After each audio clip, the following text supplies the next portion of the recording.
Perkenalkan, nama saya Sri Rohmiuniati Eskom. Saya adalah guru Teknik Komputer dan Informatika di SMK Negeri 1 Pringgabaya, Lombok Timur, Nusa Tenggara Barat.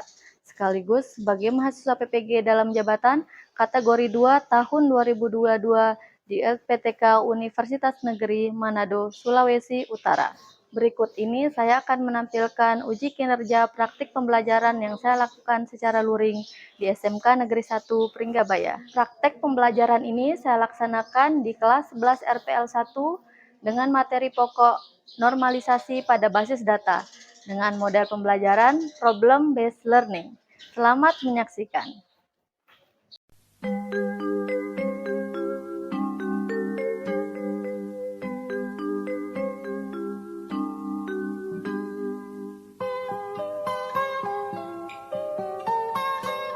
Bismillahirrahmanirrahim. Assalamualaikum warahmatullahi wabarakatuh.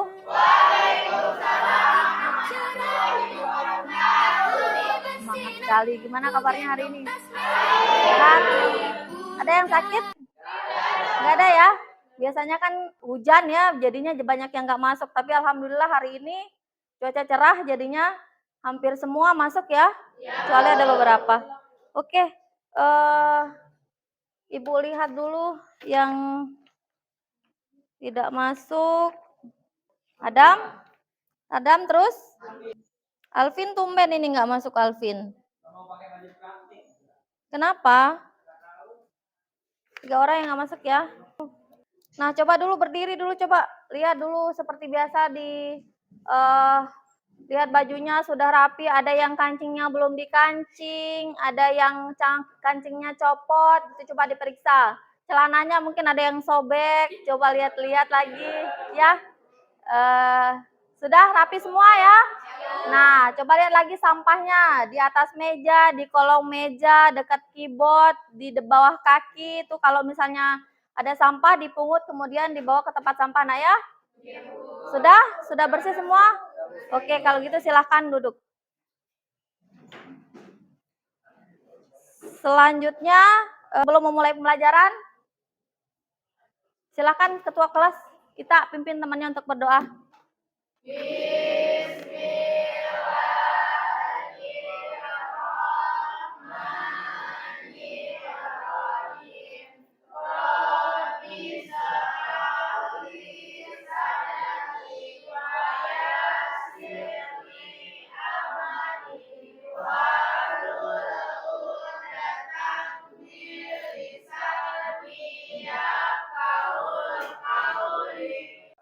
Nah, kalian lihat di sini hari ini Ibu memilih lagu kemerdekaan 17 Agustus ya untuk meningkatkan semangat nasionalisme kita semua, Ibu guru, semangat nasionalisme kalian. Sekarang kita berdiri, kita nyanyikan lagu ini.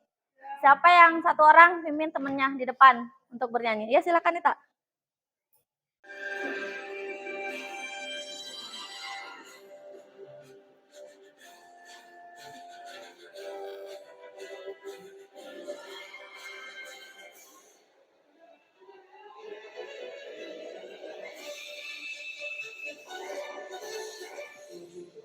Agustus tahun 45, itulah hari kemerdekaan kita. Hari merdeka, nusa dan bangsa, hari lahirnya bangsa Indonesia. Merdeka, kami merdeka tetap merdeka, selama hayat masih dikandung badan. Kita tetap setia, mempertahankan Indonesia. Kita tetap setia, membela negara kita. Oke, silakan duduk kembali. Nah, hari ini kita belajar lagi mengenai basis data ya. Untuk hari ini kita melanjutkan pelajaran kemarin. Materi kita hari ini adalah teknik normalisasi basis data. Selanjutnya di sini Ibu menyampaikan kompetensi dasar dan tujuan pembelajaran yang akan kalian capai di akhir pembelajaran kita nanti. Di sini kompetensi dasarnya adalah menerapkan teknik normalisasi basis data untuk pengetahuannya, kemudian untuk keterampilannya membuat perancangan sistem basis data menggunakan teknik normalisasi basis data gitu. Masih sama dengan KD-nya yang di pertemuan sebelumnya ya, masih sama. Cuma di sini yang membedakan adalah tujuan pembelajarannya. Kalau di sini tujuan pembelajarannya adalah melalui kegiatan mengamati dan menggali informasi melalui video pembelajaran. Kalian dapat menelaah berbagai macam teknik normalisasi basis data dengan baik dan benar. Kemudian yang kedua, melalui kegiatan berdiskusi dan mengerjakan LKPD. Seperti biasa nanti kalian secara berkelompok akan mengerjakan LKPD. Peserta didik dapat membuat bentuk normal ke-1 pertama, bentuk normal kedua, bentuk normal ketiga dalam basis data dengan mandiri. Sudah bagi sesuai kelompok belum? Ya. Ini kelompok 1 diketuai Anis Rahayu dan kawan-kawan, kemudian kelompok 2 Indra, Edi, terus kelompok 3 Nizar, kelompok 4 Bayi Nurjuita. Masih sama seperti minggu kemarin, pertemuan kemarin ya. Ibu mau mengingatkan berapa kali pertemuan sering terlambat. Coba disiplinnya dikuatkan lagi, ditingkatkan lagi gitu ya. Ketika jam masuk setelah istirahat segera masuk kelas gitu ya, jangan ada yang di luar, ada yang nongkrong di kantin terlalu lama gitu, atau duduk-duduk di beruga itu terlalu lama ya. Jadi disiplinnya ditingkatkan. Nah, untuk bahan bacaan yang Ibu kasih minggu kemarin sudah diselesaikan semua di rumah? Bahan bacaannya ya? Sudah, oke. Kemudian Ibu juga menyampaikan teknik penilaian yang akan Ibu gunakan di dalam pembelajaran selama pembelajaran kita ini. 3 teknik penilaian. Penilaian pertama penilaian sikap, kemudian penilaian kedua penilaian pengetahuan, kemudian penilaian ketiga keterampilan. Jadi penilaian sikap, bagaimana sikap kalian selama pembelajaran, siapa yang serius belajar gitu ya, siapa yang aktif berdiskusi di kelompoknya. Nah, itu tuh masuk dalam penilaian sikap. Kemudian penilaian pengetahuan gitu, nanti akan ada evaluasi. Dan yang ketiga adalah penilaian keterampilan yang nantinya akan Ibu lihat nanti di bagaimana kalian mengerjakan LKPD, proses kalian mengerjakan LKPD dan hasil dari pengerjaan LKPD kalian gitu ya. Sekarang Ibu akan mereview sedikit pembelajaran kita pada pertemuan sebelumnya gitu ya. Pertemuan sebelumnya kita belajar mengenai anomali, terus redundansi dengan dependensi. Nah, sekarang apa itu redundansi? Apa itu anomali dulu? Anomali dalam basis data. Siapa yang bisa? Kita coba apa? Anomali adalah sebagai sebuah proses basis data yang memberikan efek dan database. Misalnya data hilang saat suatu data dihapus maupun terjadi redundansi.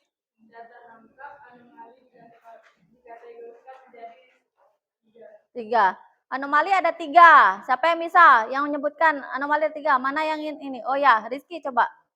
Anomali yang pertama adalah anomali peremajaan atau update anomali. 2. Anomali penyisipan atau insert anomali. Dan 3. Anomali penghapusan atau delete anomali. Ya, oke. Terus selanjutnya apa tadi juga? Dependensi atau ketergantungan. Redundansi. Siapa yang bisa redundansi? Ya, Sofa silahkan.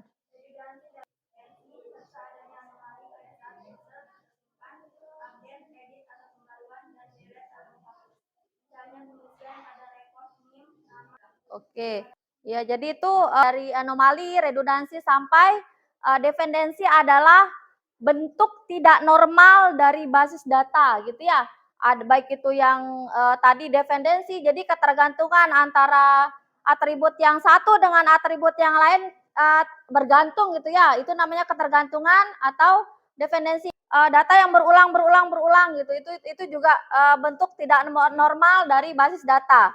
Nah, sekarang untuk bagaimana sih membuat data yang tadi tidak normal, baik itu karena dia anomali, baik itu karena ada redundansi, itu bagaimana membuat menjadi bentuk yang normal.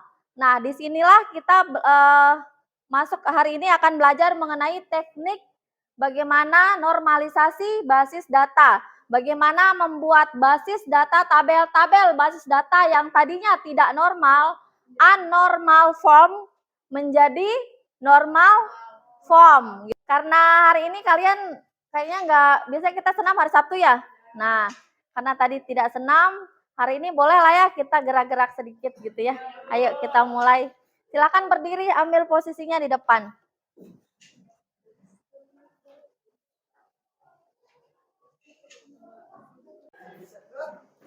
Ayo, udah siap semua?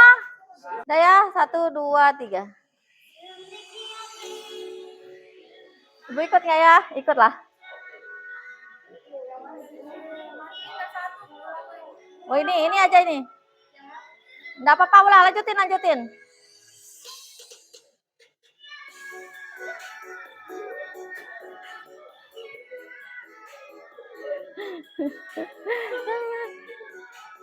Yang cowok-cowok di mana dong? Melvin.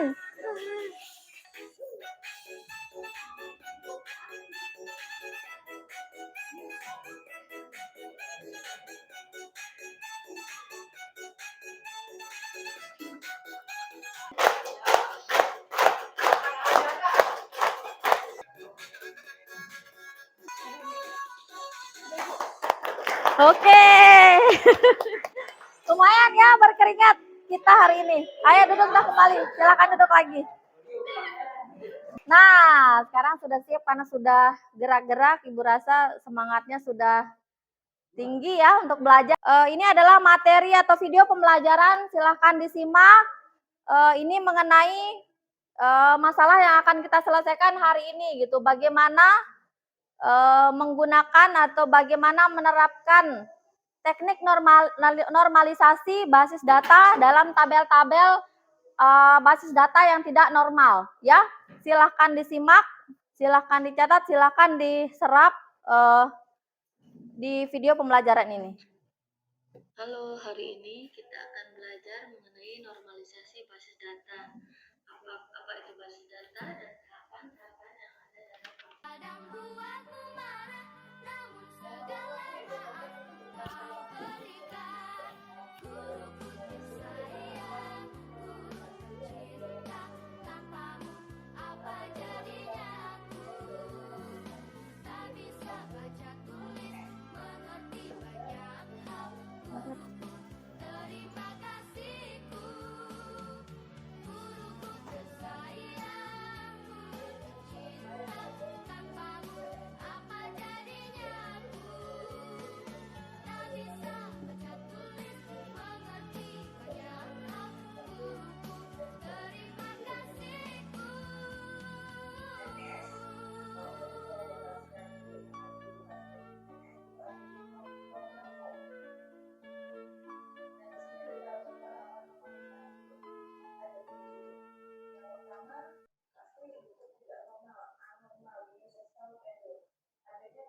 banyak hal. Guruku, terima kasihku.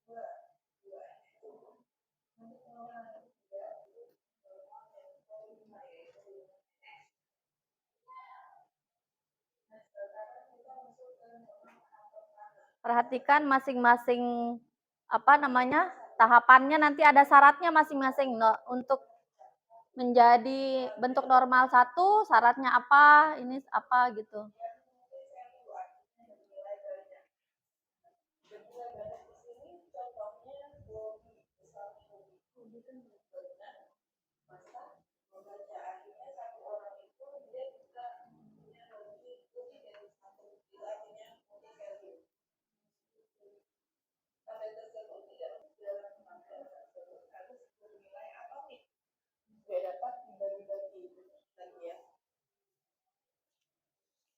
Komposer itu artinya komposer di sini artinya tadi tidak bisa didetailkan lagi.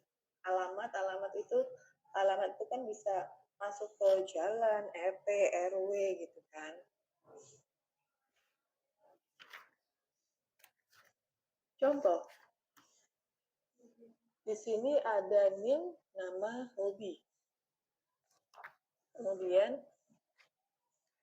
NIM nama hobi ini bisa kita tulis atau kita apa? Kita struktur ulang gitu. NIM, nama, hobi 1, hobi 2, hobi 3 sampai seterusnya. Ya enggak? Kalau di sini hobi ini renang, membaca, gamer, sepak bola, dan lain sebagainya. Tapi yang di tabel kedua ini kita pisah hobi 1, hobi 2, hobi 3. Oke. Nah, dari tabel di atas itu bisa didekomposisi menjadi Dekomposisi, tabel dipecah hobinya artinya ya, dekomposisi. dan tabel mahasiswanya tersendiri. Nah, di sini ada NIM, kemudian ada hobi. Hobinya N001, Indra ini ya. Ini ada renang, membaca, mungkin ada gamer, sepak bola, itu bisa ditambahkan semuanya. Sedangkan tabel mahasiswa hanya berisi identitas tentang mahasiswa itu sendiri. Ada NIM, ada nama. Otomatis kedua tabel ini saling berhubungan ya. Seperti itu. Itu ini contoh yang tidak normalnya. Kemudian ini dinormalkan, didekomposisi, tetapi masih 1 NS. Kemudian normal tahap 2 atau 2 NS. Bentuk normal 2 NS itu terpenuhi jika 1. Dalam sebuah tabel telah memenuhi bentuk 1 NS. Jadi di sini dia untuk tahap kedua dia harus di 1 NF itu sudah selesai dulu ya, sudah diselesaikan dulu di dalam yang 1 NF-nya. Tergantungannya fungsional dependensi hanya tergantung pada sebagian dari primary key. Ketiga, jika terdapat atribut yang tidak memiliki ketergantungan terhadap primary key, maka atribut tersebut harus dipindah atau dihilangkan.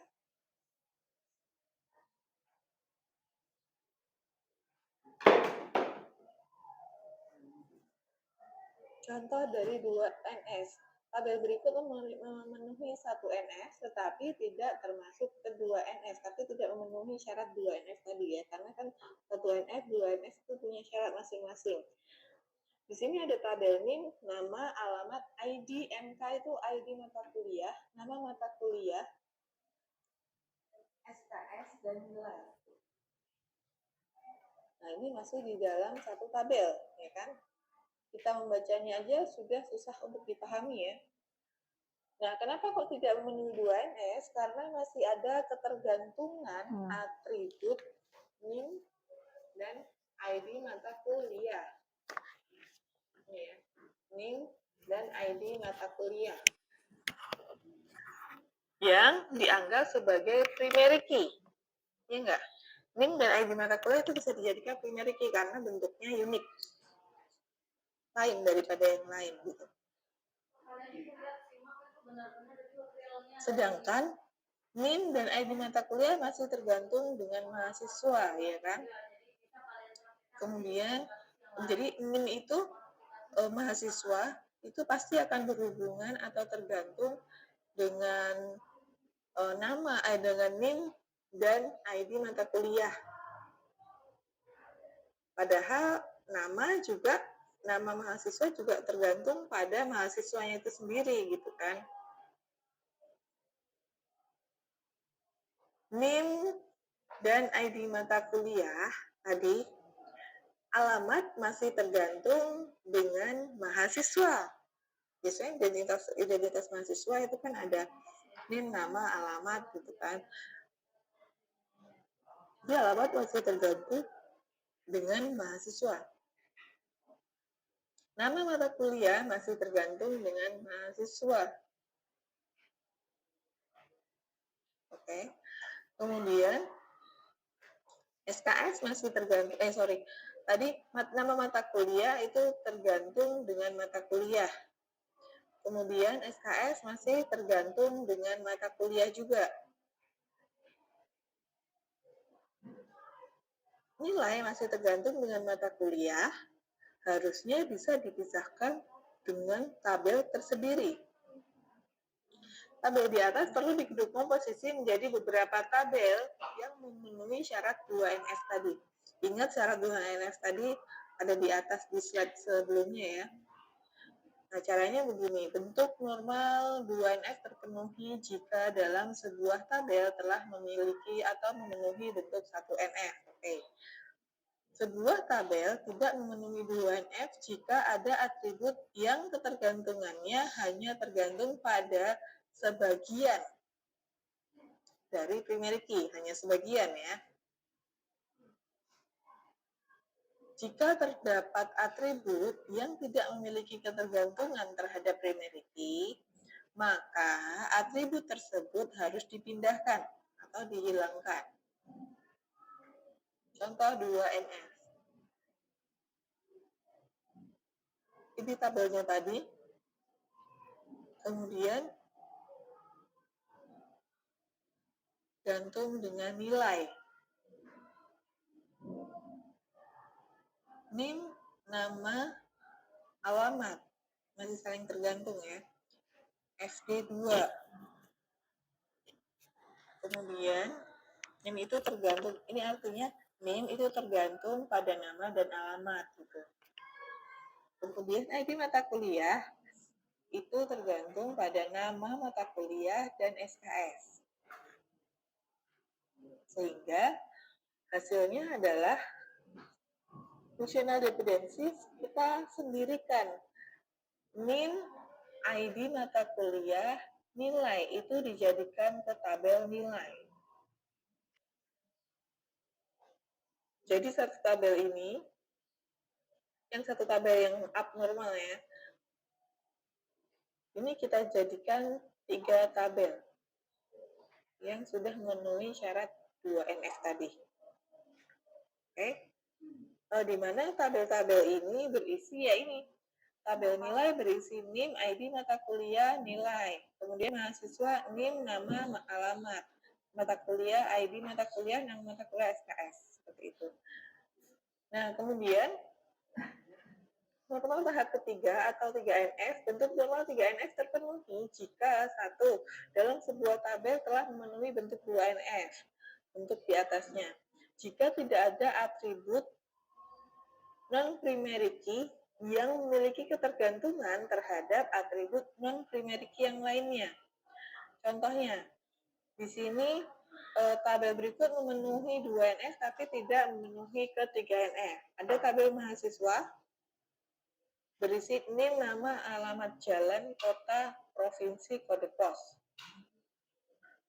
Karena masih terdapat atribut non-primary key ya, artinya alamat kota dan alamat provinsi yang memiliki ketergantungan terhadap atribut non-primary key lainnya, yaitu kode pos. Artinya apa ketergantungan kode pos? Artinya kalau kita sudah tahu kode posnya sekian, pasti itu sudah merujuk ke nama, alamat kota, dan alamat provinsinya, betul kan? Karena setiap kota dalam provinsi itu pasti sudah mempunyai kode pos masing-masing, seperti itu ya. Kode pos sudah melambangkan kota dan provinsi, benar kan? Sebaiknya kode pos dibuatkan tabel tersendiri. Alamat kode pos sudah mencakup alamat provinsi dan kota. Sehingga tabel mahasiswa perlu didekomposisi menjadi tabel mahasiswa, yaitu berisi NIM, nama, alamat jalan, alamat kode pos. Ya. Tabel kode pos itu ada alamat kode pos, alamat provinsi, alamat kota. Nah, sekarang contoh dari normalisasi. Kasusnya, di sini ada sebuah tabel yang di sana sudah saya isi sudah diisi data-datanya. Apakah tabel di atas sudah normal? Jawabannya adalah belum. Belum ya. Berikan alasannya. Oke. Karena pada tabel di atas belum memenuhi syarat tabel normal. Tabel tersebut masih ada ketergantungan PK pada PK yang bersifat sebagian, sehingga muncul asumsi NIM Dan ID mata kuliah adalah primary key. Ya kan kalau kita lihat ini ya. Ini Ingat nih ya, primary key itu apa? Atribut kunci masih ya. ada yang unik ya. Ini nama ID mata kuliah itu sama-sama primary key. Nah, buatlah normalisasi tabel di atas. Hasil normalisasinya seperti ini. Hobi kita masukkan ke hobi tersendiri, tabel hobi tersendiri ya. Kemudian ID mata kuliah itu masuk ke ID mata kuliah, nama mata kuliah, nilai standar pada mata kuliah, masing-masing mata kuliah pasti kan punya nilai standar masing-masing. Di Kemudian di sini ada dekomposisi tabel jadinya nilai ya. kita Jadi sendirikan. dibikinkan, dibuat Kemudian menjadi tabel beberapa mahasiswa tabel. kita sendirikan. Ya, tabel mahasiswa berarti berisi NIM, nama, tanggal lahir, nomor telepon, alamat. Ingat, kode pos sudah nggak ada lagi ya. Di sini nggak saya cantumin kode pos ya. Kalau misalnya di sini ada kode posnya, kita tambahin bisa juga gitu. Nah, kesimpulannya, tabel universal di atas seharusnya dapat dibagi menjadi 4 tabel, yaitu tabel hobi, mata kuliah, nilai mahasiswa, di mana antar tabel saling berelasi. Jadi pasti dalam satu tabel ini pasti akan berelasi dengan tabel yang lain. Contoh, di sini ada NIM ya. NIM ini pasti akan berelasi dengan tabel mata. Nah, kalian sudah menyimak video pembelajaran ya. Di situ sudah kalian pahami. Sekarang kalian akan mengerjakan LKPD sesuai kelompok yang sudah dibagi, sudah ditentukan di tadi ya di awal pembelajaran. Masih sama kelompok yang kemarin, minggu-minggu kemarin ya, tidak ada yang berubah. Jadi proyeknya yang berbeda. Ini. Nah, silahkan dikerjakan.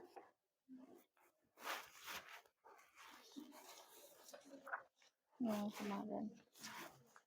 Ini yang kemarin ajar.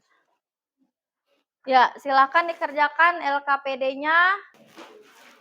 Itu nanti untuk membuat bentuk-bentuk normalnya kalian kerjakan di Microsoft Word ya.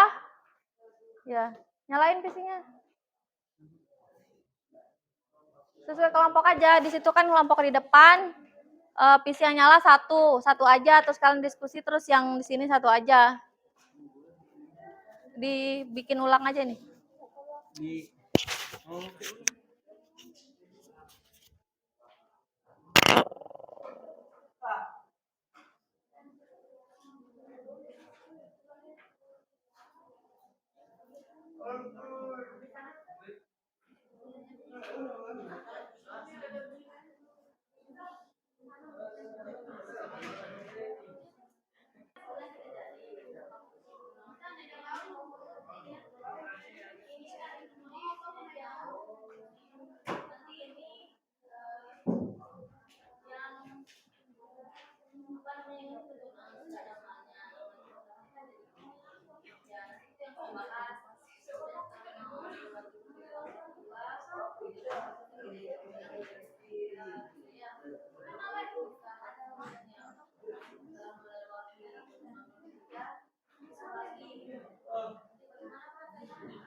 Apa jadinya aku tak bisa baca tulis mengerti banyak hal.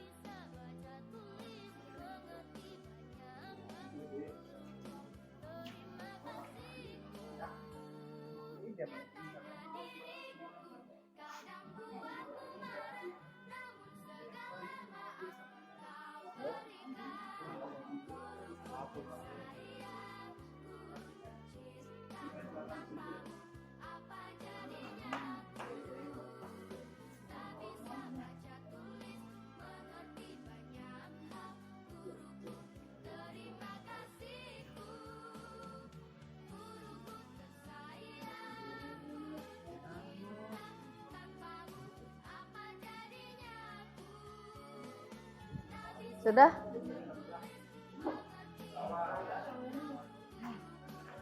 Mana bentuk normal ketiganya, Ita? Coba Ibu lihat.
Nah, sekarang masing-masing kelompok akan mempresentasikan hasil diskusi kelompoknya masing-masing. Dimulai dari kelompok 1, silahkan. Ya, kelompok 1, ayo maju kelompok 1.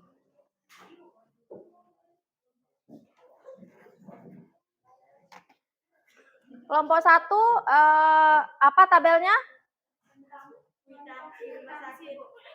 Kwitansi rumah sakit.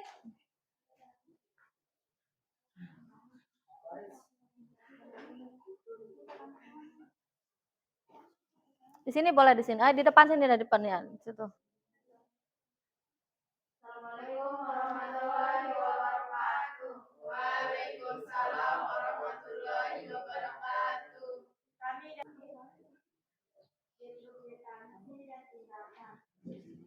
Ayo yang lain temannya disimak.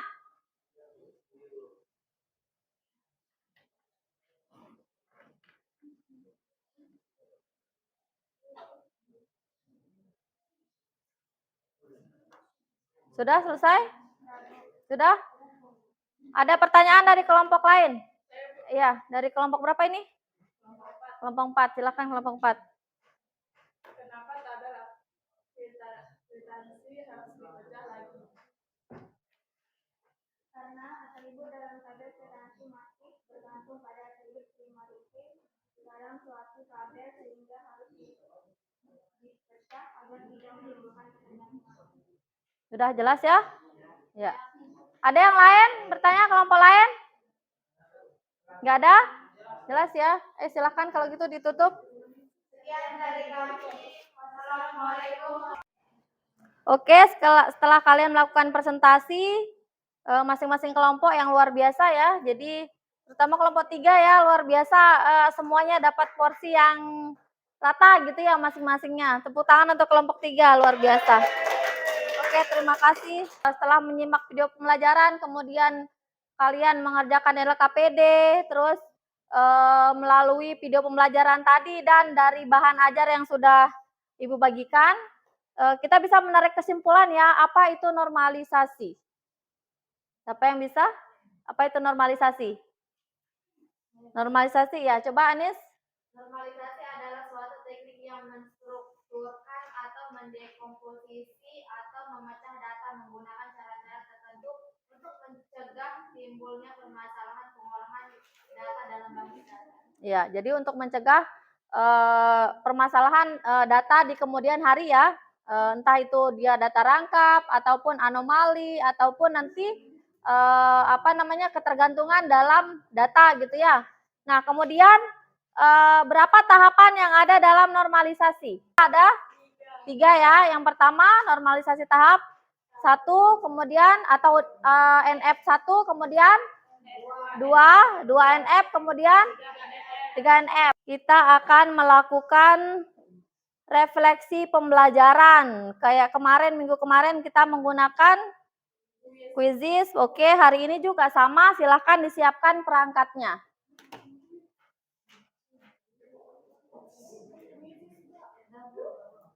Sudah?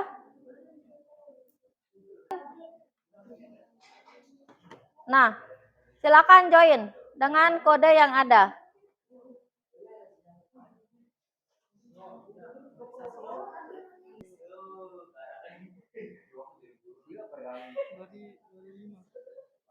Belas?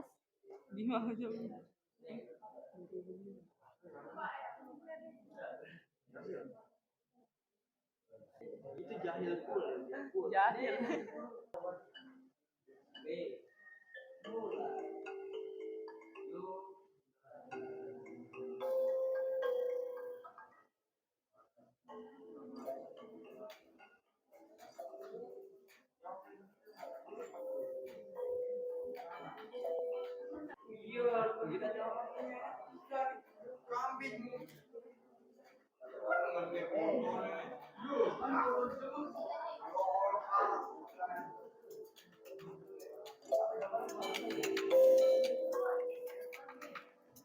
Ayo, dilihat lagi jawabannya.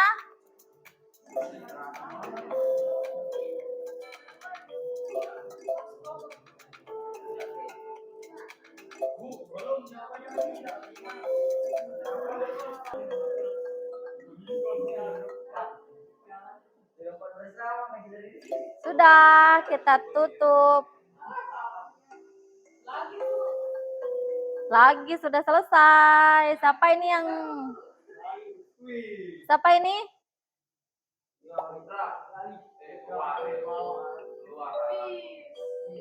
Ya, Galih ya, tepuk tangan buat Galih. Ya.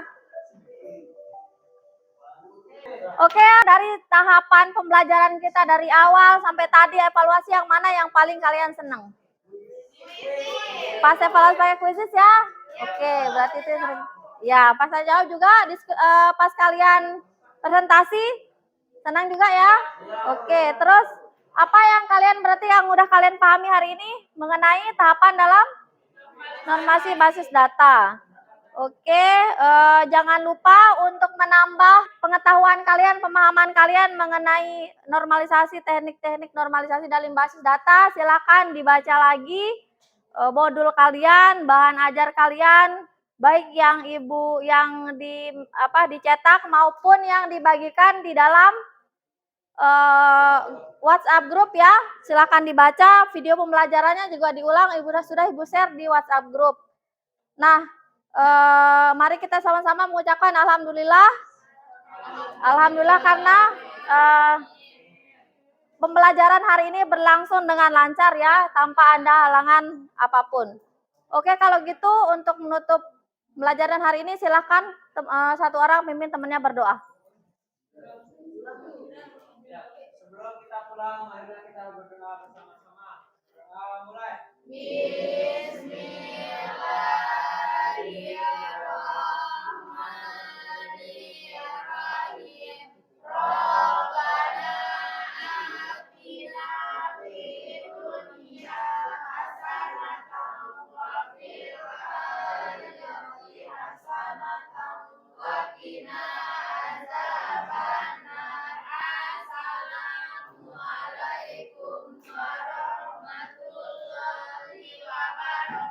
Waalaikumsalam warahmatullahi wabarakatuh. Guruku tersayang,